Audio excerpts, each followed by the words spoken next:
case that is very tragic and, unfortunately, this is not an isolated case. These types of events occur far too often. This particular story took place in the United States, but such cases happen all over the world. Let me tell you about the case of Danica Childs. Danica was born on May 25, 1990 and lived in the city of Federal Way, Washington State. Growing up, she stood out for her intelligence and talent. She wrote poetry and practiced dance in her spare time.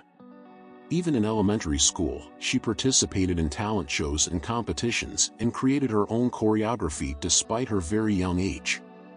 She also did very well at school and was one of the best students in her high school, so she got into a special program for exceptionally gifted students. This allowed her to attend classes taught at the university, earn extra credit and pass subjects, making it easier to move on to the next level of education. Unfortunately, after a while it became clear that the challenges of this dual program had outgrown her and she had to give up. According to her mother, at this time Danica became very doubtful of her abilities and began to wonder if the traditional education path was really something she would be able to fit in. She even temporarily dropped out of high school and planned to take the General Education Development Exam. This is an American test that is widely recognized as the equivalent of a high school diploma. After much persuasion from family and friends, Danica returned to school again and decided to finish high school in the traditional way. As far as is known, around this time, she also met her boyfriend on the bus, with whom she soon began dating, and remained so until December 2007. Rumors circulated among the local community that her boyfriend was turning in the wrong social circle, and even that he might be a pimp. Diane Zorro, Danica's mother, never took these rumors seriously. To her, they were simply unsupported speculation, older people judging younger people in advance. All the mother saw was that her daughter finally seemed happy, that she was performing well at school again. She seemed to be completely back on track now. Friends she hung out with were not a bad influence on her. She never skipped school and always returned home on time. In December 2007, Danica was 17 years old, and at the end of the month she went to visit a friend for a few days. On December 21st, she spoke to her mother on the phone and said that she had planned to go to the stores for the afternoon and buy Christmas presents. She was supposed to go there with a friend and her sisters. She also mentioned that she wanted to go home that evening. When they hung up, the mother remembered one more thing she had forgotten to tell her daughter and immediately called back. But surprisingly, the call went to voicemail. Diane, however, did not consider any of this unusual, as she recalled that her daughter had mentioned that her phone had a low battery. A short time later, it turned out that the 17-year-old had nevertheless failed to show up for the meeting at the mall and had not returned home that day. The next day, December 22nd, the mother contacted her daughter's friends and learned that no one had been in contact with her since their conversation. It turned out that her mother was the last known person to have had contact with Danica. Nearly 24 hours had passed since then, so this fact was very disturbing. The 17-year-old had long been independent, but it was also rare for her to go so far out of her word and disappear unannounced. Diane decided that the best option was to notify the police that the teenager was missing. Investigators, unfortunately, did not take the case seriously from the beginning. According to the mother, only the fact that her daughter was a minor weighed on the fact that the report was accepted at all. The officers assigned to the investigation claimed that the girl had run away with a man, either her boyfriend or someone else, and that she would return to her family when she felt like it.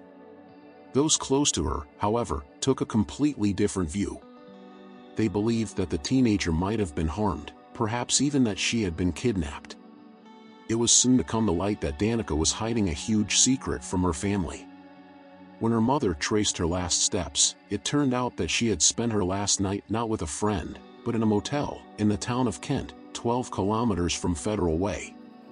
The motel was called the Sunset Motel, and after talking to staff members, they managed to find the room where the 17-year-old stayed. The room contained her purse, coat and cell phone, which caused even more concern among those close to her, as these were items that Danica normally went nowhere without. Fortunately, no other unusual traces were found in the room, illuminating of possible fights or accidents. It should be mentioned, however, that the Sunset Motel had a bad word among the local community. It was a place known for its drug and oldest profession activities. Not long after Christmas, when 5 days had passed since Danica was last seen, Diane managed to crack her daughter's phone password. It turned out that there were scorching text and voice messages from various men, which indicated that Danica was meeting them in exchange for money. Rumors about Danica's boyfriend were also confirmed. It turned out that he was not as decent as Diane believed. In fact, he was a pimp, and one of his protégés was his girlfriend Danica. During the interview, Diane stressed that she was aware that there were organizations in the area engaged in illegal and immoral activities. However, she didn't think that this problem involved such young girls as her daughter, let alone that Danica would be drawn into it. The phone's call history also shows that the December 21st call to her mother was one of her last activities. This meant that the teenager left the motel room a short time later and most likely never returned there. When Danica's secret came to light, the family stopped believing the theories of a voluntary escape all the more. Given the girl's lifestyle and the company she was in, the most likely option seemed to be that of a trafficking abduction. It should be noted at this point that the state of Washington, where they lived, is a hotbed of this type of trafficking. There is a border with Canada, numerous ports and extensive rural areas. In addition, the Seattle area is among the world's top performers in terms of cases of exploitation of minors.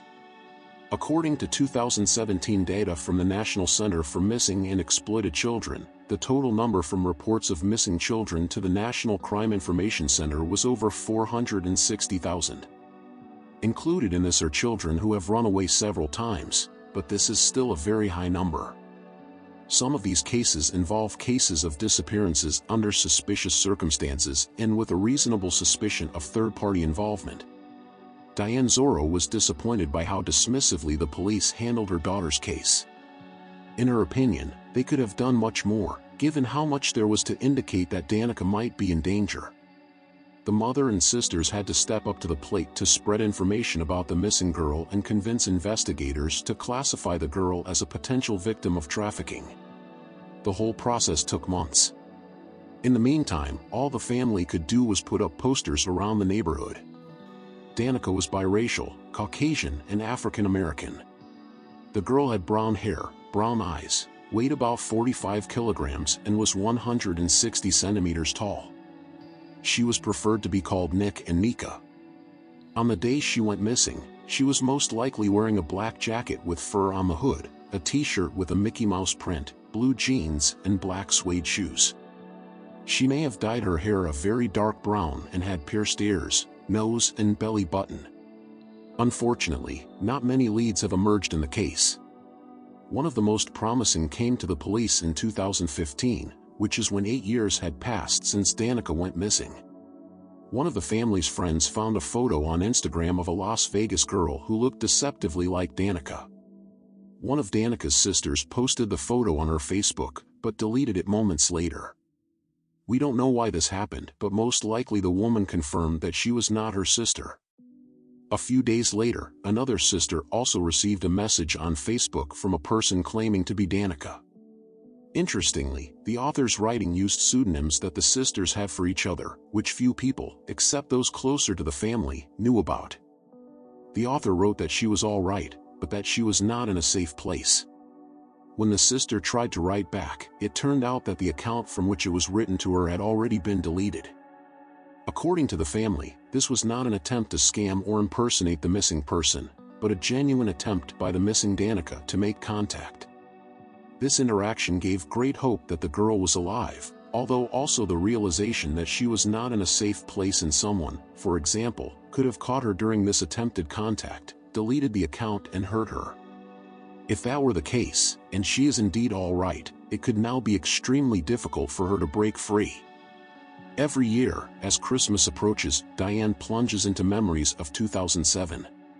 She carefully analyzes every conversation she had with her daughter and wonders if she could have guessed what Danica was going through and if she could have helped her at the time.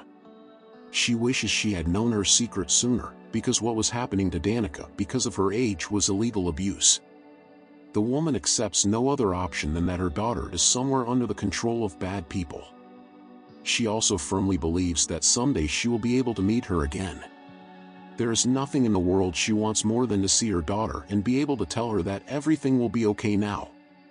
The family firmly believes that she will still return home, and they assure her that no matter what the reason for her disappearance was, they will welcome her with open arms. Even if it turns out that she ran away on her own accord and caused them all this pain deliberately, they will still love her. A Facebook group called Help Find Danica Childs is being run all the time.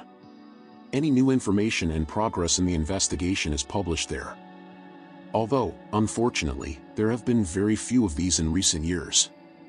All potential witnesses and people with information that could lead to finding Danica can also write there. Unfortunately, this case remains unsolved to this day. More than 16 years have passed since Danica was last seen, and if she is alive, she is 33 years old. In the past 6 years, no new leads have emerged in the case. It's probably at this point that you, like me, are wondering, what about Danica's boyfriend? After all, everything pointed to him being the source of all the problems and perhaps also being the reason for her disappearance. So was he suspected by the police? Was he questioned? And if so, what did he say during that testimony? Unfortunately, I have not found information on this subject anywhere. If you guys know something, let me know in the comments. Thank you very much for watching and goodbye.